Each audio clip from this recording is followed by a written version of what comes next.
Hello everybody, my name is Alesh Eisner and welcome to the Canadian Money Talk, the channel about Canadian investing and personal finance.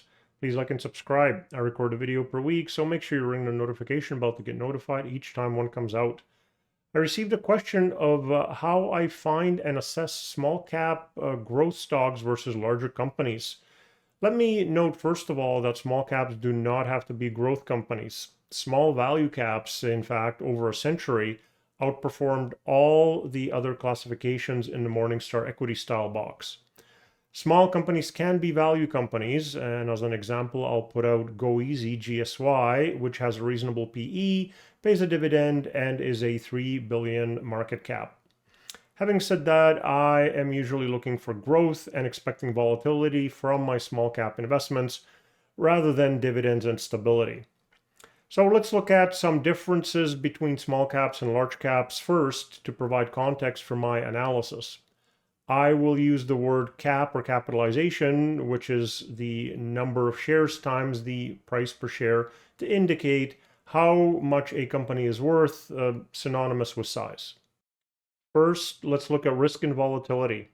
Small companies face higher risks and are just more vulnerable because they have fewer financial resources and may be more susceptible to economic downturns. For example, a small tech startup might struggle during a market slump or a slow economy. A bad quarter can cause 10, 20, 30% drop in the share price.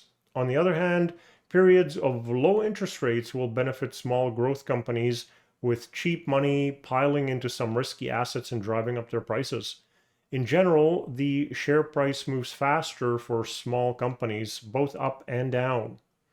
Large companies, like multinational corporations, tend to have a more diverse revenue stream and stronger financials, making them more stable but with lower short term profit potential. Next, let's look at growth potential. Small companies often have untapped markets and unique products that can lead to exponential growth. Think of an early stage company like Amazon or Apple in their infancy. Share price of small companies will have significant upside potential if the company does well.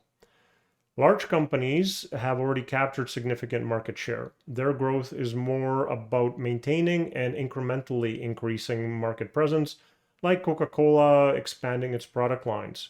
Their share price will not do anything amazing. The third dimension is liquidity.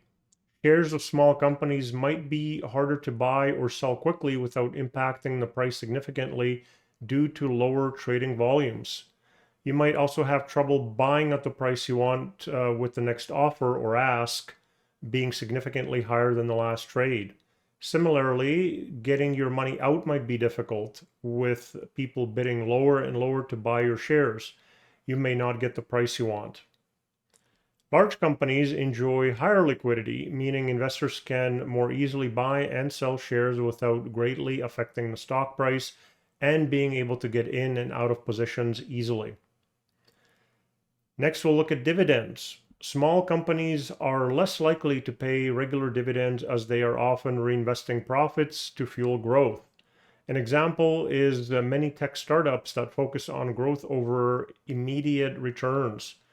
Your returns will come from share appreciation from the company reinvesting profits, if any, and increasing sales and earnings that way, with the higher earnings then attracting a higher share price, and that is where you get your returns. Large companies are more likely to provide consistent dividends, appealing to investors seeking steady income, like the reliable payouts from Procter & Gamble. When a company reaches a certain size, it becomes a regular cash flow machine where they can pay a steady dividend. The next dimension is market influence. Small companies usually have minimal market influence and can be more affected by market changes and external economic factors. Large companies, on the other hand, can influence market trends and have significant political and economic power, usually but not always shown through lobbying. Next section is management and governance. Small companies have streamlined decision-making processes, which can be an advantage for quick pivots or innovations. Decisions can be made quickly, and companies are more dynamic, fly by the seat of your pants places to work. Policies and procedures develop over time as needed, usually kept to a minimum. Large companies, on the other hand, might have complex hierarchies which can slow down decision making, but also ensure stability and risk management. Access to capital is another difference. Small companies might struggle to secure funding and rely on venture capital, angel investors, or loans. Large companies, on the other hand, can easily access capital markets and raise funds through stock offerings or bonds. And lastly, diversification. Investing in small companies can add diversity to a portfolio, providing exposure to various niches and potential high growth industries, which a large company may not be touching. Small companies' stock provides diversification itself because it behaves differently than other bigger stocks. Large companies often operate in multiple sectors and likely nations, which provides inherent diversification within their business model, a different kind of diversification than stock size. So now let's talk about my assessment of small and large companies. So first of all, to answer the question, finding them is easy. Small cap is defined as capitalization under 2 or 3 billion, so set your brokerage filter to that. I do look at small caps as being riskier, more volatile, and expect capital gains from them and generally growth. As a value investor, I avoid expensive stocks with high price to earnings ratio, so only a percentage of my portfolio is small cap, since the small cap is likely to have a high PE. I avoid companies in general and small caps in particular that don't have profits or at least a positive cash flow. And definitely, after learning that the hard way, companies that have no sales.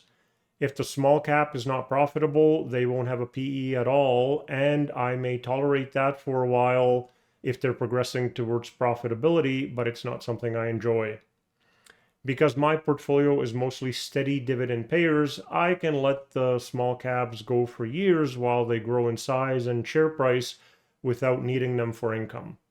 And finally, the question mentioned 2 recent examples that the person asking the question holds. One is E, which is Enterprise Group, and PAY, which is Payfare.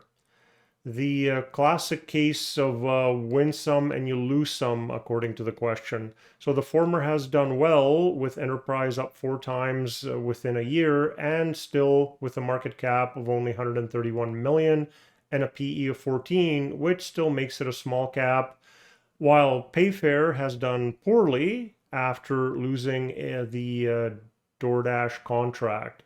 Although a PE of 5 might now make it a value stock or a value trap. Buyer beware if the stock is unable to recover. If you have any requests on what you'd like me to cover in future videos, please put that in the comment section. If you'd like to get in touch, please reach out on any of these social media channels, and may you have a profitable day.